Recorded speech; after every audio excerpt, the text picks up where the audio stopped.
UP PCS 2024 का notification out हो गया है। इस परीक्षा का विस्तृत विज्ञापन दिनांक 1/1/2024 से आयोग की वेबसाइट uppsc.up.nic.in पर उपलब्ध रहेगा। रिक्तियों का विवरण, शैक्षिक अर्हता, आयु सीमा और ऑनलाइन आवेदन प्रारंभ होने की तिथि क्या क्या है, आइए जान लेते हैं। देखिए, कुल पदों की जो संख्या है ना वो है 220, लेकिन इन पदों की संख्या जो है घट बढ़ भी सकती है। अब जान लेते हैं योग्यता क्या है। तो अगर आप यूपी पीसीएस प्री का आवेदन करना चाहते हैं तो अगर आपके पास किसी भी भारतीय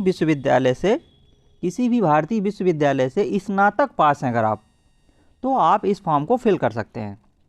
ठीक है, चाहे आप बीए हो, बीएससी हो, बीकॉम हो, बीएससी एजी हो, अगर आपके पास स्नातक की डिग्री है तो आप इस फॉर्म को फिल कर सकते हैं। आयु क्या है? आयु है इसकी 21 से 40 वर्ष। ठीक है, न्यूनतम है 21 वर्ष और अधिकतम है 40 वर्ष। लेकिन अगर आप उत्तर प्रदेश राज्य से एससी, एसटी, ओबीसी कैटेगरी से हैं तो आपको आरक्षण के अनुसार छूट मिलेगी अधिकतम उम्र में। अब जान लेते हैं इसकी फीस कितनी है। तो इसकी जो फॉर्म फिल करने की जो फीस होती है वो होती है 125 रुपये। फॉर्म कब से भरे जाएंगे? तो देखिए 1 जनवरी 2024 से 29 जनवरी 2024 तक इसके फॉर्म फिल किए जाएंगे। अब जान लेते हैं कि जो कैटेगरी वाइज यानी कि जो पोस्ट वाइज योग्यताएं हैं वो क्या क्या है। लेकिन इसके पहले आपको मैं बता दूं कि अगर आपने ओटीआर नहीं किया है, ओटीआर क्या है? वन टाइम रजिस्ट्रेशन, तो आप जो है आयोग की जो वेबसाइट दी गई है वहां पर जाकर के एक ओटीआर का सेक्शन दिया गया होगा, वहां पर जाकर के आप पहले इसमें रजिस्ट्रेशन कर लें। ठीक है, क्योंकि उत्तर प्रदेश लोक सेवा आयोग ने सबसे पहले ये सूचित कर दिया था कि जो आने वाली जो जितनी भी भर्तियां हैं उनमें ओटीआर बहुत ही ज़रूरी है। तो सबसे पहले आप वन टाइम रजिस्ट्रेशन जाकर के कर लें। अब जान लेते हैं कि देखिए जो ये पीसीएस का जो ये फॉर्म निकला है ये क्या है? ये प्री एग्ज़ाम के लिए है। अगर आप प्री एग्ज़ाम क्वालिफाइड कर लेते हैं तब आप जो है मेन के लिए क्वालिफाइड हो जाएंगे, और जब आप मेन एग्ज़ाम निकाल लेंगे तो तब फिर आपका जो है इंटरव्यू होगा। इंटरव्यू के बाद फिर आपका सिलेक्शन होगा। तो इस प्रकार से ये है इसका सिलेक्शन प्रोसीजर। इस परीक्षा का नाम है अपर सबऑर्डिनेट सर्विस प्रारंभिक परीक्षा 2024। अब जान लेते हैं कि जो पोस्ट वाइज योग्यताएं हैं वो क्या क्या हैं। देखिए, अगर आपके पास बैचलर डिग्री लॉ में है तो आप जो है कौन सी पोस्ट पा सकते हैं? सब रजिस्ट्रार की पोस्ट पा सकते हैं।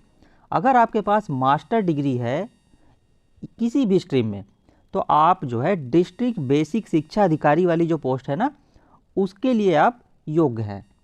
इसके अलावा डिस्ट्रिक्ट ऑडिट ऑफिसर है, ये पोस्ट है डिस्ट्रिक्ट ऑडिट ऑफिसर, इसके लिए है बैचलर डिग्री इन कॉमर्स यानी कि बीकॉम की डिग्री होनी चाहिए। Assistant controller legal measurement post के लिए है bachelor degree in science with physics अथवा mechanical engineering as one subject. इसके बाद है सीनियर लेक्चरर डाइट, इस पोस्ट के लिए है मास्टर डिग्री होना चाहिए और साथ में बीएड होना चाहिए। केमिस्ट पोस्ट के लिए क्या है? मास्टर डिग्री होनी चाहिए यानी कि एमएससी इन ऑर्गेनिक केमिस्ट्री और 3 साल का एक्सपीरियंस भी होना चाहिए। इसके बाद है officer on special duty computer, इस पोस्ट के लिए कंप्यूटर इंजीनियरिंग की डिग्री होना चाहिए। ठीक है, इसके बाद है डिस्ट्रिक्ट केन ऑफिसर, तो इसके लिए बैचलर डिग्री होना चाहिए एग्रीकल्चर में।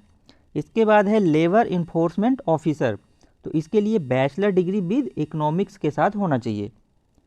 अब आगे जो पोस्ट है वो है मैनेजमेंट ऑफिसर, इस पोस्ट के लिए है बैचलर डिग्री विद इकोनॉमिक्स अथवा सोशियोलॉजी अथवा कॉमर्स। इसके बाद है टेक्निकल असिस्टेंट जियो फिजिक्स, इस पोस्ट के लिए है master degree with 50% marks Jio physics, applied Jio physics, geology और अप्लाइड जियोलॉजी। इसके बाद है टैक्स असेसमेंट ऑफिसर, तो इस पोस्ट के लिए है बैचलर डिग्री इन इकोनॉमिक्स अथवा कॉमर्स विद 55% मार्क्स। तो इस प्रकार से ये हैं पोस्ट वाइज योग्यताएं। अगर आप पीसीएस का एग्ज़ाम अप्लाई कर रहे हैं और पीडीएफ प्राप्त करना चाहते हैं तो हमारे जो डिस्क्रिप्शन में एक लिंक दिया गया है तो उसमें आप हमारे टेलीग्राम ग्रुप में जुड़ सकते हैं। अगर आपने अभी तक ओटीआर नहीं किया है तो ओटीआर कर लें। और इसके बाद अब जान लेते हैं कि जो इसका एग्ज़ाम होगा वो कब तक होने की संभावना है। तो देखिए जो पीसीएस ये प्री 2024 का जो एग्ज़ाम होगा ना वो लगभग 17 मार्च 2024 तक होने की पूरी संभावना है। तो आप तैयारियों में लग जाएं।